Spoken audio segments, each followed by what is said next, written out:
सुमन की नई नई शादी हुई। 4-5 दिन सास ससुर के साथ रही, फिर पति नीरज के साथ जहां उसकी नौकरी थी चली गई। 2 साल बाद ससुर रिटायर हो गए तो वो और सास भी सुमन और नीरज के साथ जाकर रहने लगे। सुमन पूरा दिन सास ससुर की जरूरतों का ध्यान रखती, जैसे उसके मायके में उसकी माँ उसकी दादी का ध्यान रखती थी।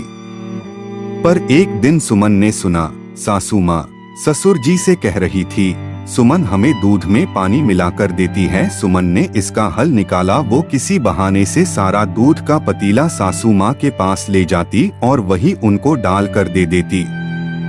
फिर एक दिन सासू माँ फोन पर अपनी बेटी को कह रही थी कि यह सुमन हमें देसी घी बहुत कम डाल कर देती है, बस ऊपर ऊपर दिखावा कर देती है। सुमन ने अगले ही दिन पूरा देसी घी का डिब्बा सास ससुर के कमरे में रख दिया, यह कहकर कि मैं कई बार घर पर नहीं होती तो आपको ढूंढने में दिक्कत होती है।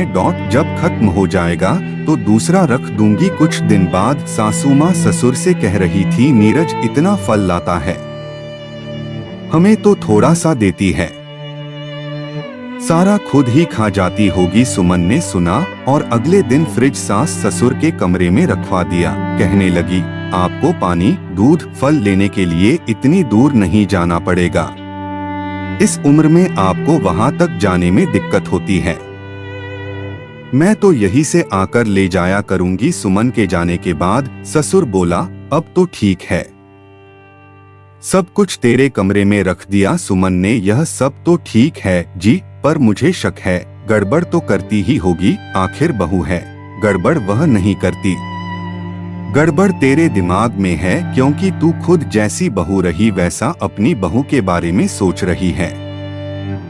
वहम का इलाज तो लुकमान हकीम के पास भी नहीं था। ससुर बोले जा रहे थे और सासू की अंतरात्मा उससे कह रही थी कि शायद यही सत्य है।